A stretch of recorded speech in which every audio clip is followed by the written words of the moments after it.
Hello! అందరూ నమస్కారం. Movie review of 'wanted man' 2024లో రిలీజ్ అయింది. అమెజాన్ ప్రైమ్‌లో స్ట్రీమింగ్ అవుతుంది. ఇది ఒక యాక్షన్ థ్రిల్లర్ మూవీ. థ్రిల్లింగ్ సీన్స్‌తో పాటు యాక్షన్ సీన్స్ కూడా అక్కడక్కడ ఉంటాయి. కాస్త పర్లేదు చూడడానికి ఓకే ఓకే అనిపిస్తాయి. ఇంకా ఈ మూవీ స్టోరీలోకెళ్తే డిటెక్టివ్ ట్రావిస్ జాన్సన్‌కి డీఏ ఏజెంట్ మర్డర్ కేసులో ఇద్దరు విట్నెస్ అమ్మాయిల్ని మెక్సికో నుంచి ఆ ఇద్దరు అమ్మాయిల్ని తీసుకొని రమ్మని ఒక టాస్క్ ఇస్తారు. సరే అని ఆ ఇద్దరు అమ్మాయిల్ని మెక్సికో నుంచి తీసుకొని వస్తుండగా కొంతమంది అటాక్ చేస్తారనమాట వాళ్ళ మీదకి.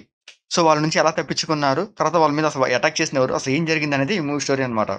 ఇంకా ఈ మూవీ స్టార్టింగ్‌లోనే డీఏ ఏజెంట్స్ మర్డర్ సీన్స్ చూపిస్తారు. ఆ మర్డర్ చేయడం ఆ ఇద్దరు అమ్మాయిలు చూస్తారనమాట. ఆ తర్వాత ఆ ఇద్దరు అమ్మాయిలని ఎందుకు వెంబడి పడుతున్నారు? అసలు ఈ డీఏ ఏజెంట్స్ ఎందుకు చంపారు? అనేది ఈ పాయింట్ మీద మూవీ తీసుకెళ్తుంటాడనమాట. ఇలాంటి మూవీస్‌కి బాగా యాక్షన్ సీన్స్ పెడతారు. ఈ మూవీలో గూడా దానికి తగ్గట్టుగానే యాక్షన్ సీన్స్ పెట్టారు. అవి చూడడానికి బాగానే ఉంటాయనమాట. ఇంకా ఈ మూవీలో మెయిన్ పాయింట్ అయినా అసలు ఆ డీఏ ఏజెంట్స్ ఎవరు చంపారు? ఆ తర్వాత ఆ విట్‌నెస్‌లైన ఆ ఇద్దరమ్మాయిని ఎందుకు చంపుతున్నారు అనే పాయింట్ మీద చూపించే సీన్‌లయితే అవి చూడడానికి అంత ఇంట్రెస్టింగ్‌గా అనిపించవు. ఆ స్టోరీ కూడా అంత స్ట్రాంగ్‌గా పాయింట్‌గా ఏమి అనిపించదనమాట. ఆ స్టోరీ పాయింట్ కూడా స్ట్రాంగ్‌గా లేకపోవడంతో ఆ యాక్షన్ సీన్స్ ఉన్నా కూడా అవి అంత ఇంట్రెస్టింగ్‌గా అనిపించవు. అలా స్టోరీ పాయింట్ స్ట్రాంగ్‌గా లేకపోవడంతో మధ్యలో కొంచెం స్టోరీ డల్ అయిపోతది. అండ్ కొంచెం ఇంట్రెస్టింగ్‌గా కూడా అనిపించదనమాట. ఇంకా అదే స్టోరీని క్లైమాక్స్ కూడా తీసుకెళ్తాడు. ఇక క్లైమాక్స్‌లో అయితే ఒక మంచి ట్విస్ట్ పెట్టుకున్నారు. అది చూడడానికైతే పర్లేదు బాగానే ఉంటది. ఆ మంచి ట్విస్ట్‌తోనే ఈ మూవీ ఎండ్ చేసేస్తారు. క్లైమాక్స్ కూడా ఒక మంచి యాక్షన్ సీన్ పెడతారు. అది కూడా చూడడానికి అయితే ఓకే ఓకేలా కనిపిస్తది. మరీ అంత సూపర్ యాక్షన్ సీన్ అయితే ఏం కాదు. ఒక చిన్న సింపుల్ యాక్షన్ సీన్‌తోనే ఇంకా ఈ మూవీ ఎండ్ చేసేస్తారు. ఇంకా ఈ మూవీలో డిటెక్టివ్ ట్రావిస్ జాన్సన్‌గా డాలోఫ్ లాండ్‌గ్రెన్ చేశాడు. డిటెక్టివ్ క్యారెక్టర్ బాగా సెట్ అయ్యాడు. తనతో వచ్చి కొన్ని కొన్ని యాక్షన్ సీన్స్ అయితే ఓకే ఓకేలాగా అనిపిస్తాయి. తన లుక్ కూడా బాగుండేదనమాట. డోలోఫ్ ఏజ్ 68 అనమాట.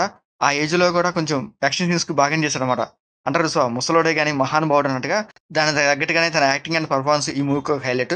అండ్ ఇంకా రిమైనింగ్ క్యారెక్టర్స్ కూడా పర్లేదు ఒక్కొక్కలాగా అనిపిస్తాయి. ఇంకా ఈ మూవీలో మ్యూజిక్ బాగానే ఉంటది. దానికి తగ్గట్టుగా బీజీఎం కూడా ఒక్కొక్కలాగా అనిపిస్తది. ఇంకా ఈ మూవీ టెక్నికల్‌గా కాస్త బాగానే ఉంటది. డోలోఫ్‌తో వచ్చే యాక్షన్ సీన్స్ చాలా బాగా పిక్చర్ చేశారు. ఆ ఏజ్‌లో కూడా తను చేసే యాక్షన్ సీన్స్‌కి దానికి తగ్గట్టుగా కెమెరా వర్క్ చాలా బావుందనమాట. ఇంకా ఈ మూవీలో బ్లడ్ సీన్స్ కానీ, అడర్ సీన్స్ కానీ అట్లాంటియేం లేవు. ఇంకా ఈ మూవీ ఓవరాల్‌గా అయితే పర్లేదు ఒకసారి చూడొచ్చు. ఏదో అక్కడక్కడ వచ్చే కొన్ని యాక్షన్ సీన్స్ మీకు నచ్చేటట్లయితే ఈ మూవీ నచ్చుతది. ఇంకా లేదు ఇంకా మీరు ఎక్స్‌పెక్ట్ చేస్తే ఈ మూవీ కొంచెం డిసప్పాయింట్ అవుతారు. అలా కాకుండా వెరీ లో ఎక్స్‌పెక్టేషన్స్‌తో ఈ మూవీ చూడండి.